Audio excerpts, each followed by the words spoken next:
Selamat petang, salam sejahtera. Terima kasih karena bersama dengan saya di Nazilin Unity Channel. Ini pendedahan paling menarik sekali yang kita peroleh dari Malaysia kini. Sokongan Melayu dah merosot sebelum UMNO DAP bekerja sama, kata Puad Zarkasi. UMNO mengakui sokongan pengundi Melayu kepada parti itu merosot. Namun ia bukanlah berpunca daripada keputusan untuk bekerja sama dengan DAP melalui Pakatan Harapan PH. Tambah ahli Majlis Kerja Tertinggi MKT UMNO itu, kemerosotan sokongan kepada parti terbabit sudah dapat dilihat sejak berlangsungnya PRU 14 pada 2018. Benar, sokongan Melayu merosot. UMNO tidak apologetik. Sokongan merosot sebelum UMNO dan DAP bekerja sama. Merosot dari PRU 14 lagi, kata beliau.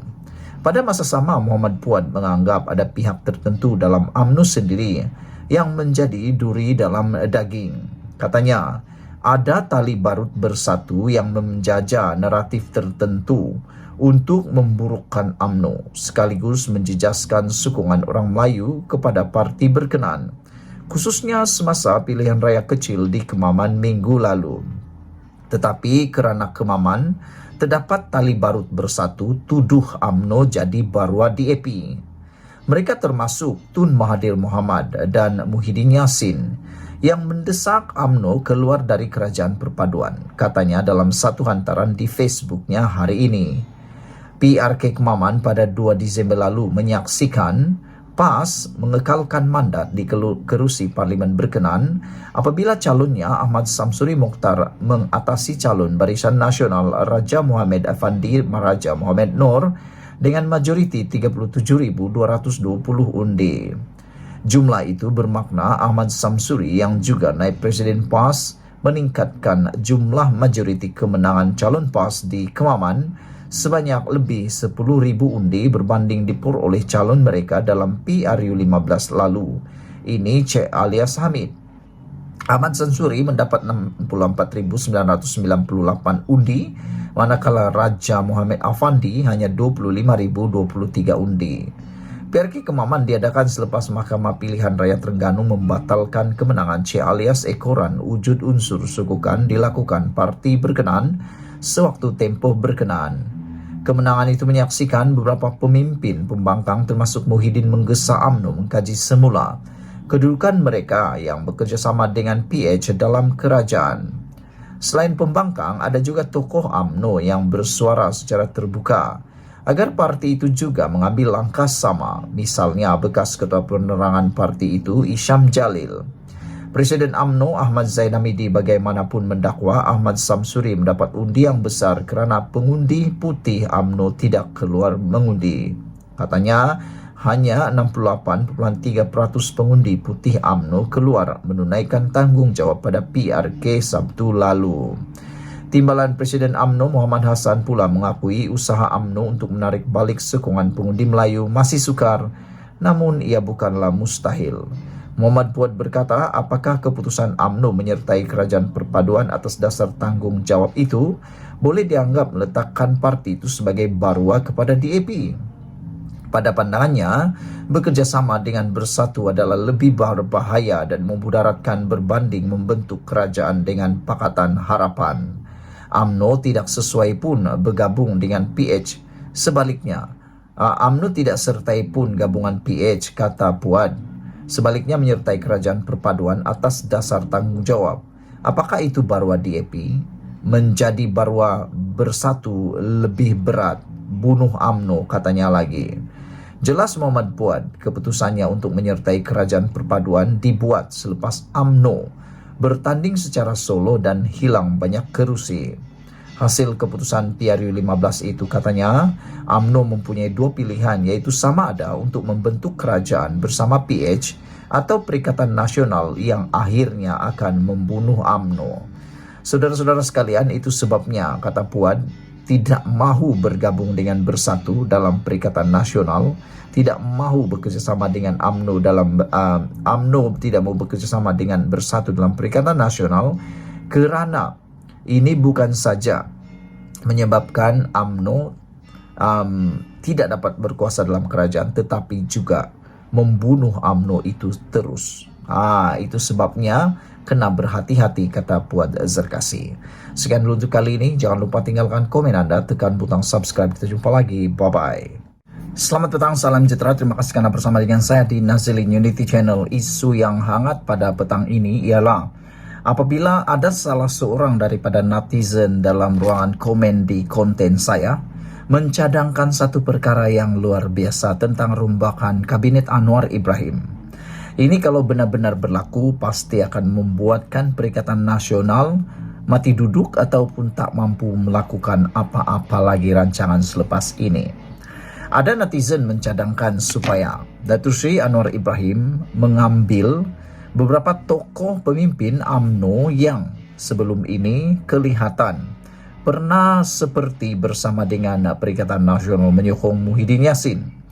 Antara orang tersebut yang dicadangkan, maksud saya ialah orang yang dicadangkan supaya dapat masuk dalam Kabinet Anwar Ibrahim ialah tentulah nama yang sudah agak sepi sejak Domenjak ini, yang mana orangnya adalah orang yang amat berpengaruh, yaitu Hishamuddin Tun Hussein.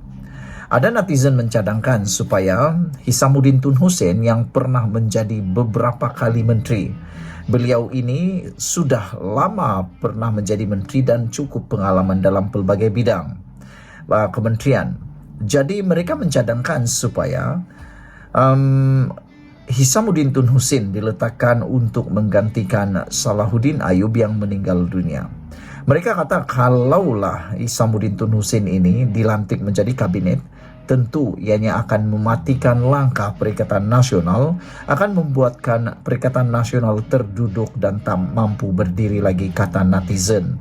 Selain daripada itu, mereka kata pengaruh daripada Hishamuddin Tun Hussein boleh menyebabkan tindakan Muhyiddin, tindakan Taqiyuddin, tindakan Perikatan Nasional yang tak habis-habis nak memancing calon-calon ataupun calon ahli parlimen daripada UMNO, Barisan Nasional, untuk cuba menyokong Perikatan Nasional, akan menyebabkan langkah itu akan mati dan tak akan dapat diulang sampai bila-bila lagi sehingga PRU 16 akan datang.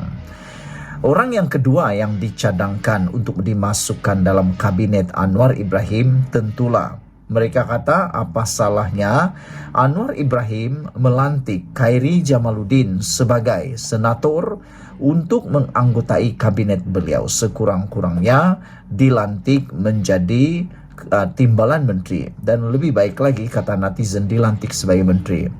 Hal ini kerana Khairi Jamaluddin merupakan sosok yang membawa banyak pengaruh kepada orang muda. Selain daripada itu, apa yang dikata oleh Khairi Jamaluddin begitu dapat mempengaruhi ramai anak-anak muda, para pengundi, bahkan generasi muda. Jadi dengan itu, mereka kata kalau Khairi Jamaluddin dibawa masuk sebagai senator, ianya tidak akan mempengaruhi UMNO, walaupun mereka telah memecat Khairi Jamaluddin. Kerana kalau dia dilantik sebagai senator, maka ianya atas kapasiti sebagai seorang senator semata-mata.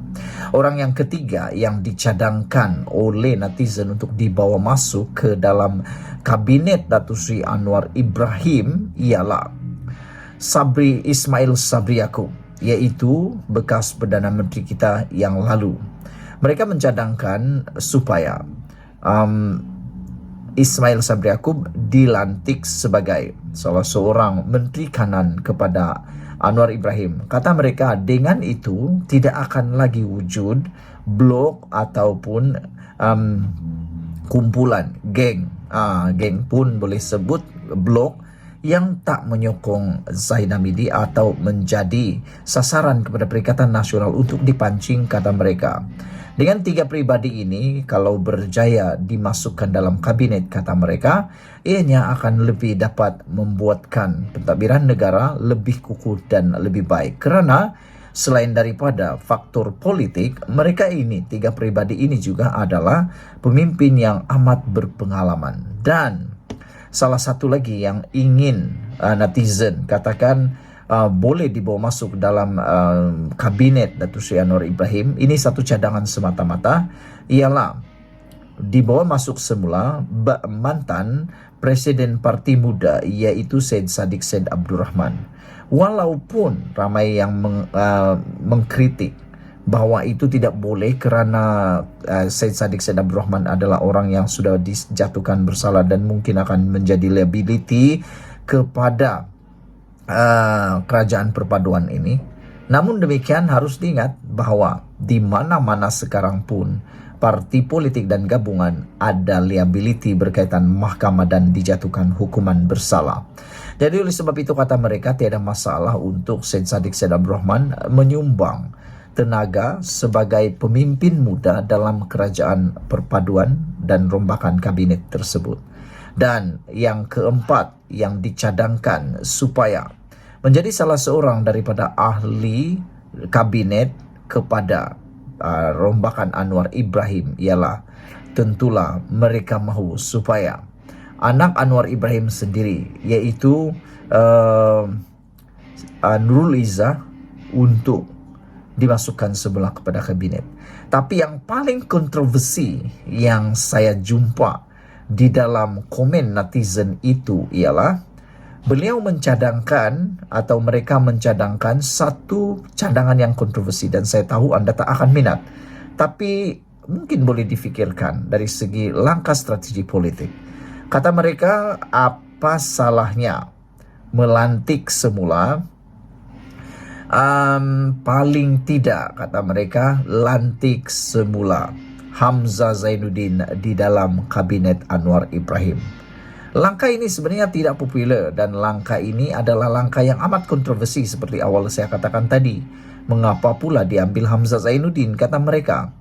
Hal ini kata netizen tersebut, beliau kata, kalau Hamzah Zainuddin berjaya dijadikan menteri walaupun daripada blok pembangkang, maka ini akan dapat menstabilkan kerajaan. Kata mereka, lebih baik kita memikirkan kestabilan kerajaan ini, kestabilan ekonomi, politik, sosial yang ada di Malaysia selama 4 tahun ini daripada berpolitik, kata mereka. Jadi netizen tersebut mengenepikan unsur politik di dalam cadangan tersebut. Jadi inilah yang paling kritikal dan paling kontroversi, yaitu mencadangkan Hamzah Zainuddin dilantik sebagai salah seorang menteri dalam kabinet. Kerana kita tahu berbanding dengan pemimpin-pemimpin lain di Parti Bersatu dan juga parti-parti pembangkang, Hamzah Zainuddin lah yang paling menonjol sekali. Itu dibuktikan apabila beliau dilantik sendiri sebagai ketua pembangkang. Jadi saudara, apa pendapat anda? Namun ada satu yang mereka tak nak langsung dimasukkan dalam kabinet, yaitu Muhyiddin Yassin sendiri. Kata mereka, mereka mau lihat Muhyiddin Yassin bersara daripada politik bersama dengan Tun Mahathir Mohamad, kata mereka lagi. Apa pendapat kamu? Sekian dulu untuk kali ini. Jangan lupa tinggalkan komen anda, tekan butang subscribe. Kita jumpa lagi. Bye-bye.